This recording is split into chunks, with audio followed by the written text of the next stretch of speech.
एक महत्वपूर्ण मीटिंग भी इस समय भारत में चल रही है। खासतौर पर ब्रिक्स विदेश मंत्रियों की एक बैठक लगातार भारत में भी चल रही है। हमारे साथ हमारे सहयोगी आपको बताएं कि प्रणय उपाध्याय भी जुड़ेंगे, लेकिन उससे पहले आपको बताएं कि आज पहला और आपको बताया कि इन 2 दिनों में एक साथ 2 बड़े मंच सजे हुए हैं। एक तरफ बीजिंग में डोनाल्ड ट्रंप और शी जिनपिंग की मुलाकात हो रही है, वहीं दूसरी तरफ दिल्ली में भी ब्रिक्स के विदेश मंत्रियों की बैठक हो रही है। और दिलचस्प बात यह है कि इस मंच पर वो दोनों मुल्क भी मौजूद हैं जो खाड़ी में एक दूसरे पर धुआंधार हमले कर रहे हैं। ऐसे में ब्रिक्स के मंच से क्या कुछ संदेश मिल पाता है, इस पर पूरी दुनिया की निगाहें टिकी होंगी, क्योंकि दिल्ली में 2 दिन के लिए ब्रिक्स देशों के विदेश मंत्रियों का सम्मेलन बहुत महत्वपूर्ण है। बैठक की अध्यक्षता भारत कर रहा है और इसमें ब्रिक्स के बुनियादी सदस्यों के अलावा विस्तृत सदस्य यानी जो एक्सटेंडेड मेंबर्स हैं या मेहमान हैं जो उनको भी शामिल किया गया। रूस की ओर से विदेश मंत्री सर्गेई लावरोव दिल्ली पहुंच चुके हैं। इसके अलावा ट्रंप के दौरे के कारण चीन के विदेश मंत्री की जगह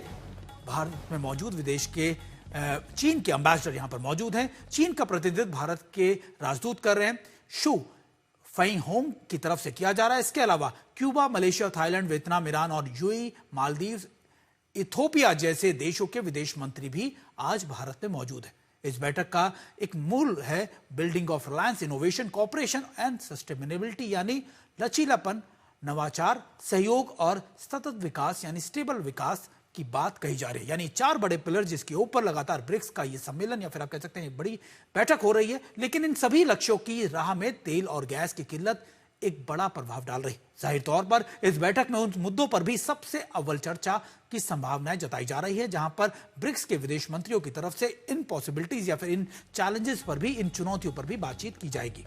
इस मंच में से एक साझा बयान भी जारी होने वाला है और यह भारत के लिए बड़ी परीक्षा की घड़ी होगी। जहां ईरान और यूएई एक दूसरे पर बारूदी गोले बरसा रहे हैं, वहां दोनों मुल्कों को एक मंच पर लाकर आखिर किस तरीके से साझा बयान जारी कराया जा सकता है, एक बड़ी चुनौती है, बड़ा चैलेंज है। क्योंकि ईरान ने भारत में आग्रह किया है कि वो ब्रिक्स के मंच से अमेरिका और इजरायल की कार्रवाई की निंदा करने के लिए एक अहम सहमति बनाई जा सके।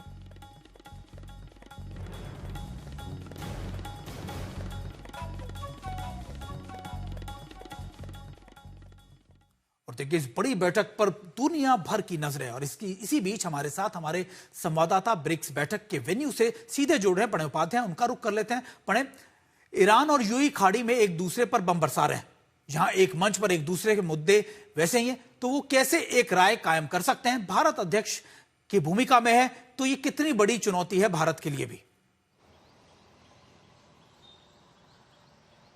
देखिए, निश्चित रूप से चुनौती तो है इस पूरे मामले के अंदर कि भारत किस तरीके से सहमति बनाता है। लेकिन अगर आपने कल देखा हो कजीम जो गरीबाबादी हैं ईरान के विदेश राज्य मंत्री, उनका एक की तरफ से एक बयान आया था जिसमें उन्होंने कहा कि वो भारत के साथ सकारात्मक भूमिका निभाना चाहते हैं ताकि ब्रिक्स जो है वो मजबूत हो। और निश्चित रूप से यूएई की तरफ से भी जो बयान आए हैं उसके अंदर किसी तरीके से ये संकेत नहीं दिया गया है कि वो ब्रिक्स की बैठक के अंदर कॉन्सेंसस न बन पाए, इसके लिए वो जोर देंगे या ज्वाइंट स्टेटमेंट न आ पाए। यहां भारत की कोशिश होगी, आपको याद होगा यही वो भारत मंडपम का वेन्यू है जहां पर 2023 के अंदर G20 की शिखर बैठक हुई थी। उस समय भी यही सवाल था रूस और यूक्रेन को लेकर, और उस समय भी भारत ने जो है वो एक ज्वाइंट स्टेटमेंट हासिल किया था, तमाम सहमति के बिंदु तलाशते हुए। और यहां पर विदेश मंत्रियों की बैठक जो समय चल रही है, अब से कुछ ही देर बाद इसके अंदर ब्रेक होने वाला है और ये तमाम जो विदेश मंत्री हैं ये प्रधानमंत्री नरेंद्र मोदी से मुलाकात करने के लिए जाएंगे। करीब 1 बजे का वक्त मुकर्रर है सेवा तीर्थ में, जब ये तमाम विदेश मंत्री, जिसके अंदर ईरान के विदेश मंत्री सैयद अब्बास अरागची भी शामिल हैं, प्रधानमंत्री मोदी से मुलाकात करेंगे। लेकिन आपने इससे पहले जो रिपोर्ट बताई वो अमेरिका के राष्ट्रपति डोनाल्ड ट्रंप की थी, और ये ब्रिक्स की बैठक जो है मेरा सवाल इस यात्रा के लिहाज से भी महत्वपूर्ण है सुमित, क्योंकि इस ब्रिक्स की शिखर बैठक को लेकर जी बिल्कुल प्रणय, मेरा सवाल वही था कि चीन जाहिर तौर पर ट्रंप की विजिट में उनके विदेश मंत्री वहां बिजी है, लेकिन उस विजिट का क्या प्रभाव पड़ेगा, क्या चीन का रुख रहने वाला है, यह भी बहुत दिलचस्प है।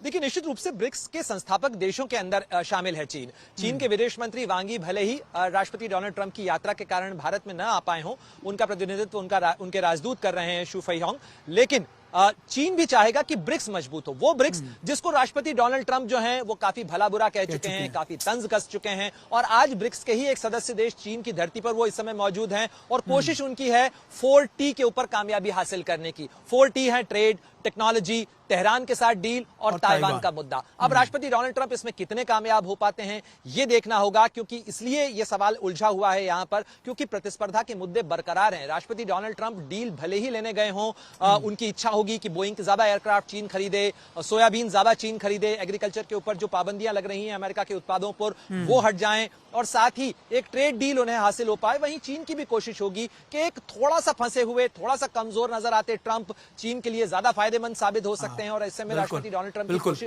डोनाल्ड ट्रंप से कोशिश होगी शी जिनपिंग की कि वो एक बड़ी डील और ज्यादा कामयाबी और ज्यादा लिवरेज हासिल कर सकें अमेरिकी बाजार में। बिल्कुल। और पढ़े, क्योंकि खासतौर पर डोनाल्ड ट्रंप की साख को लेकर भी सवाल खड़े हो रहे थे। कहा जा रहा था कि देखिए एलॉन मस्क भी उनके साथ गए हैं, 17 के करीब सीईओ लेकर गए, तो ट्रेड डील से ज्यादा जो प्रेशर अमेरिका पे पड़ रहा है ईरान को लेकर, शायद उसको लेकर भी एक चाहते हैं कि एक ऐसा मीडिएटर हो जो प्रेशराइज करके ईरान से बातचीत कर सके। एक और इंपॉर्टेंट बात यह, भारत के विदेश मंत्री अजय शंकर ने ब्रिक्स के साइडलाइन में रूस के विदेश मंत्री सर्गेई लैवरोव से भी मुलाकात किया। इस मीटिंग को लेकर क्या जानकारी है? तेल एनर्जी सेक्टर को लेकर बातचीत होगी या डिफेंस की कई चीजें हैं जिसको लेकर अभी भी आप कह सकते हैं कि बहुत चीजें जो रुकी हुई थी, S-400 के स्क्वाड्रन्स आने थे, उसको लेकर भी कोई बातचीत हो सकती है? देखिए, निश्चित रूप से भारत और रूस के विदेश मंत्रियों की भी मुलाकात होती रही है। प्रधानमंत्री मोदी और राष्ट्रपति व्लादिमीर पुतिन के बीच में भी संवाद रहता रहा है, और मौजूदा स्थिति में जिस समय की एक राजनीतिक तौर पर जियो पॉलिटिक्स की और जियो इकोनॉमिक्स की उथल पुथल देखने को मिल रही है। अगर आप देखें कि अपने प्रारंभिक उद्बोधन में कल शाम को जो मुलाकात हुई थी सर्गेई लावरोव और विदेश मंत्री डॉक्टर जयशंकर के बीच में, उसमें भारत के विदेश मंत्री की तरफ से कहा गया कि मौजूदा दौर में जो उथल पुथल का दौर चल रहा है उसमें भारत और रूस के बीच में एक हाई लेवल संवाद, यानी भारत और रूस के बीच का संपर्क, संवाद और उनकी दोस्ती एक मिसाल भी है, और साथ ही ये बेहद जरूरी भी है एक स्थिरता हासिल करने के लिए। दोनों ही देश एक मल्टीपोलर वर्ल्ड के भी पक्षधर रहे हैं, और साथ ही इस ब्रिक्स की बैठक के अंदर जो कि यहां पर चल रही है अगले 2 दिनों तक, एक महत्वपूर्ण सेशन का आयोजन कल किया गया है सुमित, जिसमें ब्रिक्स एट 20 का नाम उसका शीर्षक दिया गया है। 20 साल होने जा रहे हैं ब्रिक्स को, और इसके साथ साथ जो विश्व के अंदर एक बहुध्रुवी व्यवस्था बनाने और ग्लोबल वर्ल्ड ऑर्डर में रिफॉर्म्स की बात है। बिल्कुल, आपने कल एक महत्वपूर्ण बैठक, माफ कीजिएगा पढ़े, आपको बीच में रोक रहा हूं क्योंकि वक्त की कमी है, लेकिन आपने बिल्कुल ठीक कहा कि पूरी दुनिया की नजरें, खासतौर पर ब्रिक एट 20 की बात हम जरूर कर रहे हैं, लेकिन पूरी दुनिया की नजरें इस समय ऑयल गैस के संकट को लेकर ज्यादा बनी हुई है।